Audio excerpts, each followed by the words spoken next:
लाए ही। साथियों, हमारे साथ दिल्ली विश्वविद्यालय के शिक्षक संघ के अध्यक्ष वापिस करवाया था, वो ताकत देश में कम नहीं हुआ है। तो हमें कॉशियसली चलना चाहिए, सारे चीज ध्यानपूर्वक करना चाहिए। अभी के लिए तो स्वागत है, बट क्योंकि आने वाले दिन में इनके ऊपर जुडिशियल रिव्यू, कब इसको बिल के तरीके से लाएंगे, इस सरकार से तो ये बिल नहीं होगा, अगले सरकार ही ये बिल लाएंगे। तो हम चाहते हैं कि सरकार, जो सरकार आने वाले दिन में होंगे, ये एक सही बिल लाके इसको एक एक्ट के तहत हमें मान्यता दे, एग्जीक्यूटिव ऑर्डर से ये हटे। और बट अभी के लिए स्वागत है ये डिसीजन। सर, देश भर में जितने लोग सड़क पर उतरे थे उनके लिए आपका क्या पैगाम है आज के इस खुशी के बाद? छोड़ना नहीं है। हाँ। मनुवादी ताकतों को आपको अगर परास्त करना है, रास्ते में आपको उतरना पड़ेगा। ये हजारों साल का सिचुएशन है और बहुत प्रोग्रेसिव लोग इस लड़ाई में जुड़े हैं, तो उन सबको स्वागत है। बहुत शुक्रिया। हमारे साथ दिल्ली विश्वविद्यालय शिक्षक संघ के तमाम एक्टिविस्ट हैं।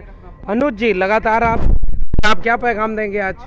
देखिए, हम संविधान में विश्वास करने वाले लोग हैं और संविधान निर्माता बाबा साहब अम्बेडकर ने कहा था, शिक्षित बनो, संगठित रहो, आप संघर्ष करो। हम 5 मार्च को पूरा बहुजन समाज सड़क पर थे, संगठित थे। यह बिल तो आना ही था और मैं उम्मीद करता हूं कि जब जब हमारे संवैधानिक हकों पर डाका डाला जाएगा, हम इसी तरह संगठित होकर सड़क पर उतरेंगे और अपने संवैधानिक अधिकार को लेकर रहेंगे। बहुत शुक्रिया। भूपेंद्र सर, क्या पैगाम है आज के दिन? देखिए, मैं समझता हूं कि पूरी देश की जनता के लिए और बहुजन समाज के लिए और डूटा के लिए आज बहुत खुशी का मौका ये है कि जनता का दबाव, जनता का आंदोलन, बहुजन समाज का आंदोलन और डूटा का आंदोलन आज रंग लाया है।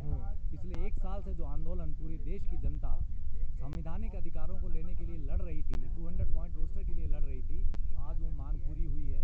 और इससे एक ही मैसेज साफ जाना चाहिए कि देश की जनता जब एकजुट होकर के अपनी मांगों के लिए आंदोलन करती है, तो चाहे कितनी तानाशाही सरकार क्यों ना हो, उसको झुका सकती है और उसको झुकना पड़ा है। ये समझता हूँ, ये मैं मानता हूँ कि ट्रेड यूनियन मूवमेंट के लिए और जन आंदोलन के लिए एक बहुत बड़ा मैसेज है कि जनता की एकता और ट्रेड यूनियन के आंदोलन किसी भी सरकार को झुका सकती है और अपनी मांगों को मनवा सकती है। बहुत शुक्रिया। हमारे साथ विश्वविद्यालय शिक्षक संघ के उपाध्यक्ष और इस आंदोलन में लगातार सक्रिय रहे सुधांशु जी हैं। सर, आपकी बात क्या कहना चाहेंगे आज? नहीं, राहत महसूस कर रहा हूँ जी। राहत इसलिए महसूस कर रहा हूँ कि हम लोग चिंतित थे 4,500 एडॉक साथियों के लिए जी, और सरकार ने लगातार साजिश करी इन लोगों को डिस्प्लेस करने की। पहले इन्होंने जो है 3rd अमेंडमेंट के नाम पे डिस्प्लेस करने की कोशिश की, वो लड़ाई भी लड़ी गई जी। वो भी इत्तेफाक से और सब लोगों के सहयोग से उसको भी हम लोगों ने बदल दिया जी। आज ये दूसरा अटेम्प्ट था सरकार के द्वारा, उसको भी हम लोगों ने बदला। और एक चीज जो महत्वपूर्ण है कि बिना भारत बंद किए भी अगर सरकार सुन जाती तो बेहतर जी। लोगों को भारत बंद करने के लिए लाना पड़े, इस स्थिति तक पहुंचना पड़े, ये दुर्भाग्यपूर्ण है जी। सरकार ने 5 मार्च के लेटर के साथ जब प्रोटेस्ट शुरू हुआ था, पहले ही पार्लियामेंट में इसको स्वीकार कर लिया था। ये तरीका जो है 13 पॉइंट का, उससे रिजर्वेशन पूरा नहीं होता।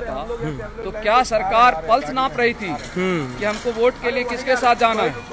तो ये पल्स नापने वाली जो लड़ाई है, इस तरह की राजनीति जो है विश्वविद्यालयों के साथ ना करे सरकार, हम लोगों के साथ ना करे तो बेहतर है। बहुत तरह की चीजें करके आए हैं, ये बहुत अच्छा फैसला उनके लिए नहीं था। चलिए, देर आए दुरुस्त आए, बहुत बहुत साधुवाद है सरकार को कि हम उनको, लेकिन ये है कि हमारी ये डिमांड अभी जारी रहेगी।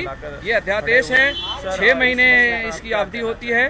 तो सरकार जो है, अगली सरकार जो भी आती है, ये आते हैं, अगला कोई आते हैं, तो उनको इसमें बिल में कन्वर्ट करना है। सरकार ने कहीं बिल से बचने की कोशिश की थी तो वो ठीक नहीं था, लेकिन आगे इसमें बिल में आना है। और सब लोगों ने मिलकर इस लड़ाई को लड़ा है। कोई ये ना समझे कि किसी एक उसने लड़ लिया, सब तरह के लोग इसमें शामिल थे। न्याय पसंद जनता, सामाजिक समरसता को मानने वाली जनता, और उसमें हर जाति हर धर्म के लोग शामिल थे। उन सबको भी साधुवाद जो उन्होंने इतना प्रगतिशील सोच रख के इस मुद्दे पे एकजुटता बनाए रखी। सबको बहुत बहुत धन्यवाद। बहुत शुक्रिया। तो ये बहुत बड़ी बात कि सबने मिल के ये लड़ाई लड़ी है और सबकी जीत है। और अध्यादेश अभी एक तात्कालिक राहत है, इसकी अवधि 6 महीने की होती है। राष्ट्रपति की सिग्नेचर के बाद इसे संसद में पास करना होता है और जब तक इसे संसद में पास करके कानून नहीं बनाया जाता तब तक ये स्थायी राहत नहीं होगी। लेकिन उम्मीद है कि जिन अखिल भारतीय आंदोलनों के दबाव में, एकजुटता के दबाव में, सबके संघर्षों के दबाव में, साझा संघर्षों के दबाव में जो सरकार झुकी है, तो चाहे अगली बार ये सरकार रहे या अगली बार कोई और सरकार रहे, इसे वापस इससे ले जाना मुश्किल होगा। तो आप सभी साथियों को फिर से क्रांतिकारी सलाम, इंकलाब जिंदाबाद, जय भीम। आप देख रहे हैं द शूद्र।